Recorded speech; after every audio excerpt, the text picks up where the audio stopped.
네, 우리 옆에 있는 사람들과 인사합시다. 승리할 수 있습니다. 아멘.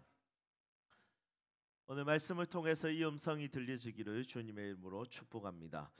신명기 2장은 우리가 지지난주에 살펴봤듯이 가나안 땅에 들어가기 직전에 이제 40년 동안 광야에 있다가 이제 가나안 땅에 들어가는 그 길목에서 만나는 나라들과의 관계를 이야기하고 있습니다. 네 개의 나라들을 만납니다. 그 길목에서 첫 번째는 에돔, 두 번째는 모압, 세 번째는 암몬, 네 번째는 헤스본입니다. 이 네 개의 나라 중에 하나님이 싸우지 말라는 나라는 세 나라입니다. 에돔, 모압, 암몬입니다. 이 세 나라는 하나님이 싸우지 마, 그냥 지나가. 거기서 물을 달라고도 하지 말고 양식을 달라고도 하지 말고 다 돈을 주고 사 먹으라고 합니다. 그런데 오늘 본문 말씀에 나오는 헤스본 왕 시혼, 이 나라랑은 싸우라고 이야기합니다. 여러분, 하나님께서 싸우지 말라는 것과 싸우라는 나라들이 있다는 거 좀 독특한 특징이 있다 생각합니다. 왜 싸우라고 했을까요? 이 질문이 생깁니다. 여러분 한번 고민해 보시겠습니까? 왜 세 나라는 싸우지 말라고 하고 헤스본 나라랑은 싸우고 그들을 진멸시키고 지나가라고 했을까요? 다양한 이유가 있지만 이 헤스본 지역을 차지하고 있었던 족속에게 문제가 있습니다. 이 헤스본 나라의 왕은 시혼이라는 왕입니다. 이 시혼은 어디 족속이냐면 아모리 족속이에요. 그 아모리 족속의 왕이 다스리니까 그 땅을 누가 차지를 하고 있냐면 이 아모리 족속이 차지하고 있었습니다. 사실은 이 헤스본 지역은 모압이라는 족속의 땅이거든요. 그런데 아모리가 모압을 쫓아내고 이 땅을 이제 차지를 해버린 것이죠. 그런데 문제는 뭐냐면 모압이 지배했을 땐 괜찮았는데 이 아모리 족속이 지배하고 나서부터는 이 땅은 무너지고 망가지는 땅이 되었습니다. 여러분 어떤 부분에서 무너지고 망가졌을까요? 이 땅이 무너진 것은 어떤 경제적으로 군사적으로 무너진 것이 아니라 영적으로 무너져 가고 있었던 것이죠. 이 아모리 족속의 특징은 뭐냐면 이 아모리 족속들이 가지고 있는 우상은 바알과 아세라 신입니다. 풍요의 신이죠.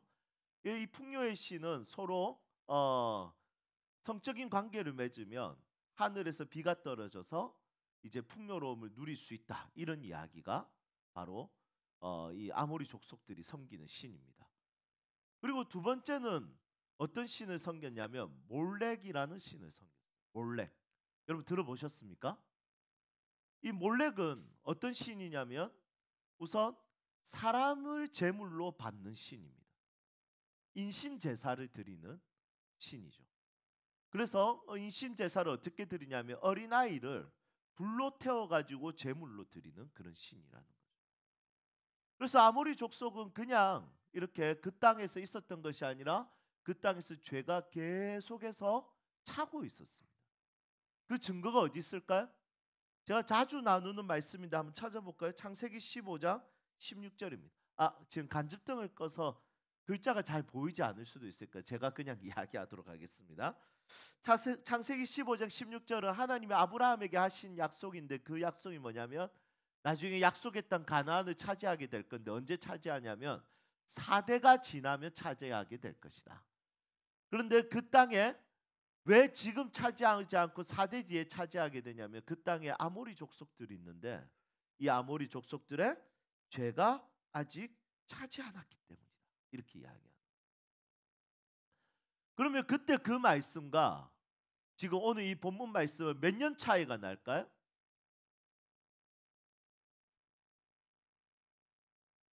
여러분 4대면 기본적으로 그 당시의 나이로 생각했을 때 400년으로 생각하면 되겠죠? 그런데 한번 제가 계산을 해보니까 670년이 지났어요. 670년. 670년이 지났는데 이제 하나님께서 이스라엘 백성들에게 뭐라고 하냐면 야 다른 나라들은 싸우지 말고 지나가는데 그 나라는 싸워야 돼. 그 나라는 싸우는 정도가 아니라 진멸시켜야 돼. 라고 이야기합니다. 그 말은 무슨 말이냐면 창세기 15장 16절에 나와 있는 그 죄악이 이제는 가득 찼다는 거예요. 670년 동안 어떤 나라는 선한 영향력이 가득 차는 나라가 있고 670년 동안 어느 나라는 죄악이 가득 차는 나라가 있다는 것이죠. 여러분, 한 사람의 인생에도 마찬가지입니다. 어떤 사람은 시간이 지나면 지날수록 은혜와 선함과 영향력이 가득 차는 사람이 있고 어떤 사람은 시간이 지나면 지날수록 죄악과 불평과 비판과 사람을 난도질하는 것으로 가득 차는 사람들이 있다는 것이죠. 교회도 마찬가지입니다. 어떤 교회는 시간이 지나면 지날수록 더 정통적이게 되고 더 사람에 대해서 날카롭게 되는 경우가 있고 어떤 교회는 시간이 지나면 지날수록 은혜로 인해서 넉넉하고 기쁨이 있고 즐거움이 있고 평안이 있고 하나님의 뜻을 위해서 사명의 걸음을 한 명 한 명이 자발적 헌신으로 걸어가는 사람 교회가 있다는 것이죠. 여러분, 저는 소망합니다. 우리 교회가 시간이 가면 갈수록 은혜가 차오르기를 소망합니다. 여러분들 한 사람 한 사람의 인생이 시간이 지나면 지날수록 상처와 아픔과 절망과 날카로움이 쌓이는 것이 아니라 시간이 지나면 지날수록 은혜와 사명의 지배받기를 주님의 이름으로 축복하고 싶습니다. 어쨌든 이 아모리 족속은 시간이 지나면 지날수록 죄로 가득 차 가고 있었습니다. 여러분, 우리가 피할 수 없는 싸움이 있죠. 싸워야 하는 싸움이 있습니다. 물론 여러분, 우리는 싸우지 말아야 될 것은 싸울 필요가 없습니다. 웬만하면 싸우지 마십시오. 여러분, 이 비유를 보십시오. 4개 중에 1개 나라만 싸우라 하지 않습니까? 그러니까 3개는 싸우지 말라는 거예요. 그러니까 싸워야 되는 순간보다 싸우지 말아야 되는 순간이 너무 많죠. 동의하세요? 네, 우리 어떤 사람은 막 무작정 싸우려고 드는 사람이 있을 수도 있습니다. 저희 아버지처럼. 네. 죄송해요. 네, 여러분, 무작정 싸우려는 사람이 있습니다. 네, 진짜 그냥 물어뜯어야 됩니다. 오늘 아침에도 한결이랑 같이 이렇게 차를 타고 오는데, 이제 제가 옆 차선이 이제 점선이었습니다. 여러분, 점선은 끼어드는 게 가능하지 않습니까? 그래서 제가 살짝 끼어들었습니다. 그런데 여러분, 뒷차가 속도를 내고 딱 오더라고요. 그래서 제가 뭐 어쩌겠습니까? 이미 끼어들었으니까 그냥 섰죠. 아니, 진짜 제가 막 이렇게 복수하기 선 게 아니라 진짜 스무스하게 이렇게 섰죠.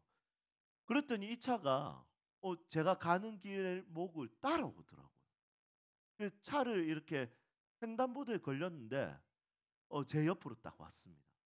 그래서 저도 이제 인사하기 위해서 창문을 열었죠. 창문, 왜냐하면 우리 또 소통은 해야 되지 않겠습니까? 그쪽도 창문을 먼저 열더라고요. 그래서 저도 뭐 우리 주일 아침이니까 얼마나 굿모닝입니까? 하나님 예배하러 가는 이 순간이. 그래서 저도 이렇게 창문을 열었어요.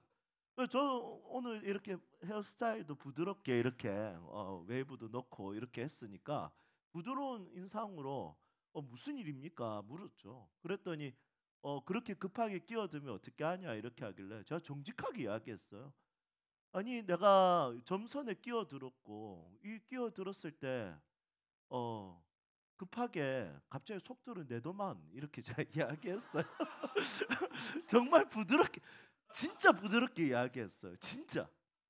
그랬더니 뭐 그래도 그렇지 그렇게 위험하게 운전하면 막 뭐라 하는 거예요. 그래서 제가 죄송합니다. 그냥 가세요. 이렇게 제가 이야기했더니 그냥 가시더라고요. 여러분, 굳이 싸울 필요 없지 않겠습니까? 아니, 그 안부를 좀 세게 물었어야 됐나요? 뒤에 아들이 있으니까. 그래서 제가 한결이한테 이야기했어요. 굳이 싸울 필요 없다. 아빠가 네가 있으니까 어떻게 아빠가 싸우겠냐.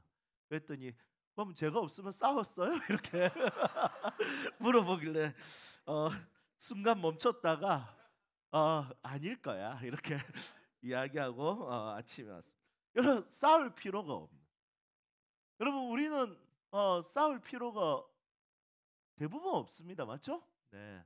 특히 남편과 아내는 싸울 필요가 있는 대상이 아니죠. 네. 소중히 여기고 사랑해야 되고 귀를 기울여야 될 대상이고, 그리고 함께 문제를 해결해 나가야 될 대상이죠. 그런데 반드시 싸워야 될 때가 있습니다. 내면의 싸움이든 외부와의 싸움이든 반드시 싸워야 될 때가 있습니다. 여러분, 나이가 어린 사람이 운전하면 보험료가 비싸지 않습니까? 왜냐하면 나이가 어리면 그냥 창문 여는 것 정도로 싸우지 않고 속도로 싸우기 때문이죠. 이거는 거의 사망 사고와 연결이 되니까 어린아이들, 이 젊은 사람들의 보험료는 굉장히 비싸집니다. 그것은 쓸데없는 생명을 건 싸움이고 굳이 싸울 필요가 없. 차라리 창문을 여는 게 더 낫죠. 그래서 이것을 분별하고 싸워야 될 때를 싸우는 것은 너무 중요하다 생각합니다. 가족을 지키는 일을 위해서는, 공동체를 지키는 일을 위해서는 하나님의 나라와 뜻을 위해서 살아가야 되는 분명한 소명과 부르심이 있다면 우리는 종종 어쨌든 싸워야 되는 요소들이 있다는 것이죠. 죄와 싸우지 않으면 죄가 나를 삼킵니다.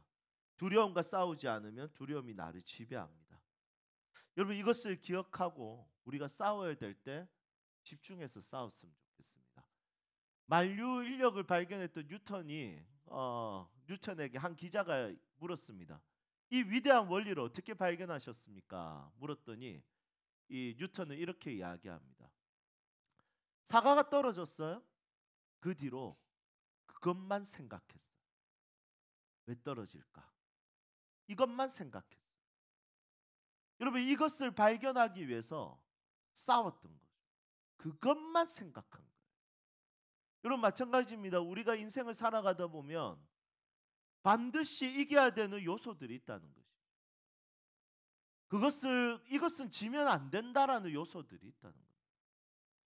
여러분, 우리의 삶에 싸우지 말아야 될 것과 싸워야 될 것을 잘 구분하시고 또 분별하시고 싸워야 될 것에 있어서 담대하게 싸울 수 있기를 주님의 이름으로 축복합니다.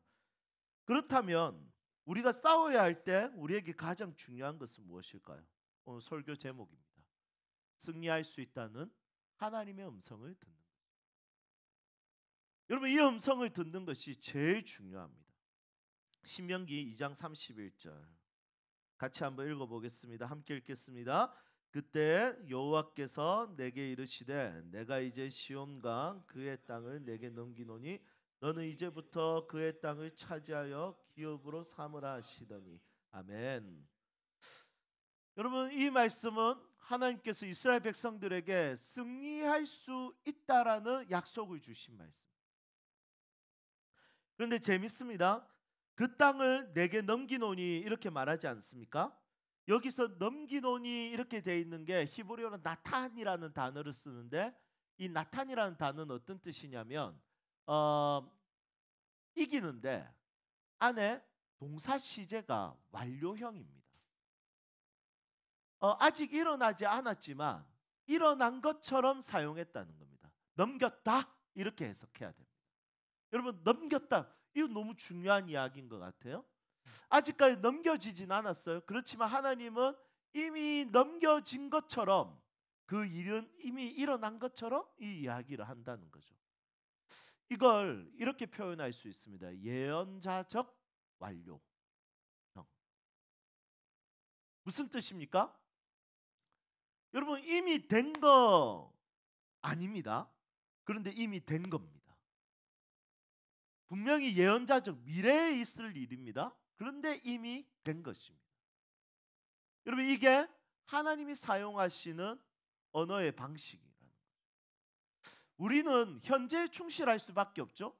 미래는 미래일 뿐일 것 같습니다. 그런데 하나님에게 미래는 뭐냐면 이미 그 일은 이루어진 것이죠. 그래서 우리는 현재에 살고 우리는 미래를 불확실해하지만 하나님은 미래에 대한 모든 것을 아시고 하나님의 주도와 하나님의 인도하심으로 인해서 그 미래는 승리할 수 있다는 것에 대해서 우리는 오늘 그 음성을 들을 수 있다는 것이죠. 그래서 이 문맥상 예언자적 이 완료형을 우리는 기억해야 됩니다.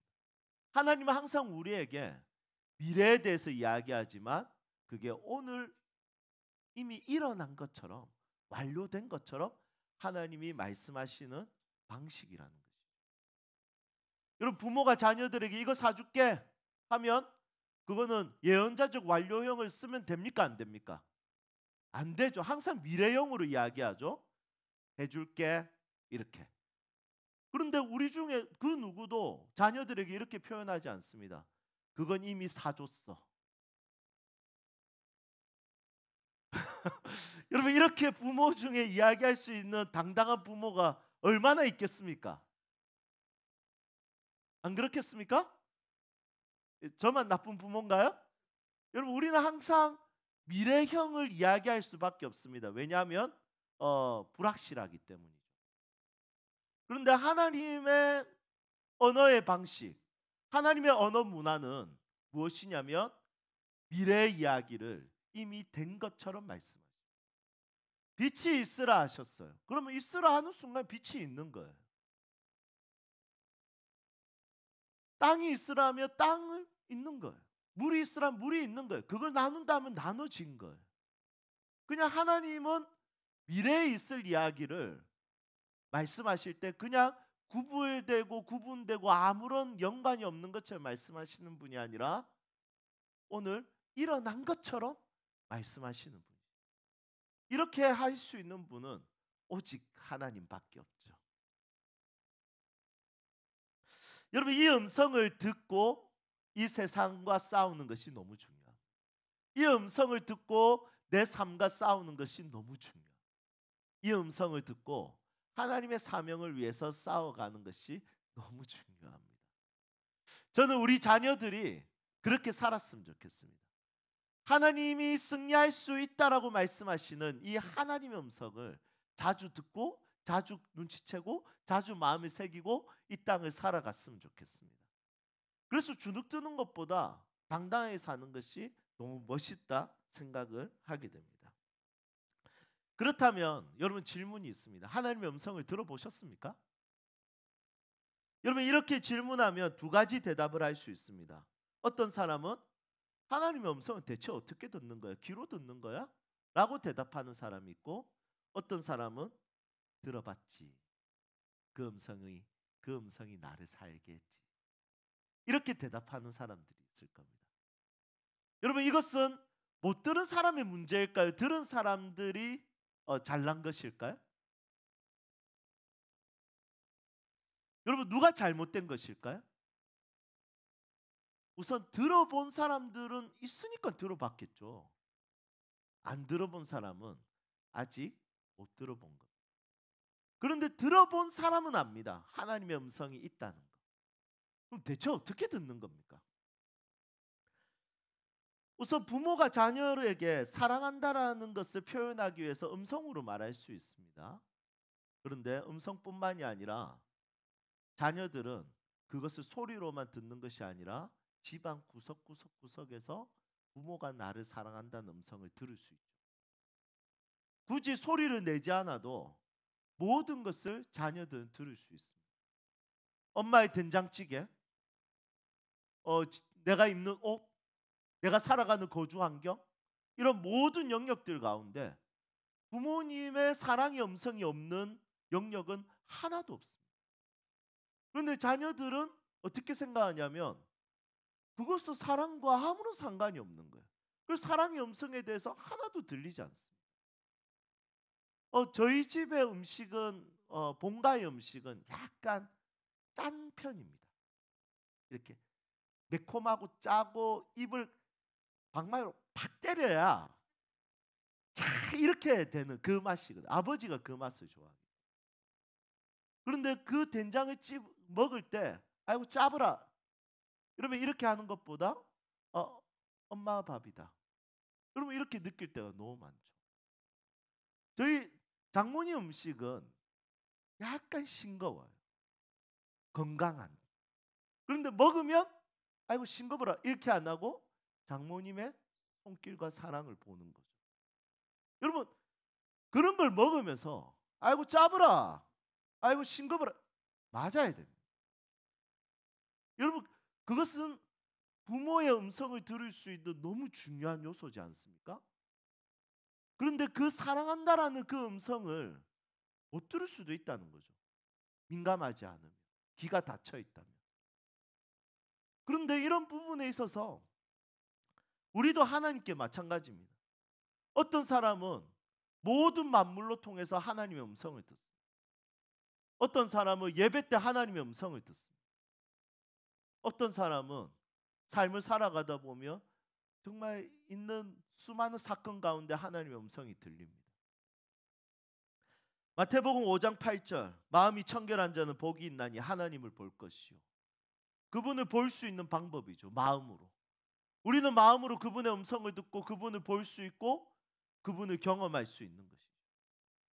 우리는 삶의 모든 일상 속에서 그분이 묻혀놓으신, 그분께서 말씀하시는 모든 것을 우리는 듣고 볼 수 있고 느낄 수 있는 존재라는 것입니다. 그래서 우리는 삶의 모든 영역에서 넌 승리할 수 있어라는 하나님의 음성을 들을 수 있는 것이 너무 중요해요. 왜냐하면 이 세상은 너는 이렇게 하지 않으면 패배할 거야. 넌 질 거야. 넌 할 수 없을 거야. 어려울걸? 이렇게 말하는 것이 너무 많습니다. 그렇지만 하나님의 음성은 어떠냐면 넌 승리할 수 있어라는 음성을 우리에게 들려주시는 분이시라는 거죠. 하나님의 음성은 마음으로 듣는 것이고 하나님은 마음으로 볼 수 있다면 저는 우리 사랑하는 성도 여러분들의 삶에 넌 승리할 수 있어라고 말씀하신 그분의 음성이 정말 크게 들렸으면 좋겠습니다. 곳곳에서 마음에 들렸으면 좋겠습니다. 싸워야 할 일이 있다면 여호와 니시를 기억하십시오. 승리할 수 있다라는 하나님의 약속은 그냥 미래형이 아니라 그것은 예언자적 완료형입니다. 그것은 승리합니다. 그래서 이 음성을 자주 듣는 것이 너무 중요해요. 자, 우선 하나님 대신에 옆에 있는 사람들에게 이야기해 줄까요? 넌 승리할 수 있어. 네, 넌 승리할 수 있어. 아멘, 아멘. 네. 한번 따라할까요? 우리는 승리할 수 있습니다. 아멘. 네. 그냥 하는 말이 아니라 하나님의 음성의 맥락을 따라서 이 승리를 선포하는 것입니다. 여러분, 이 은혜가 저와 여러분들에게 있기를 주님의 이름으로 축복합니다. 우리 함께 찬양할까요?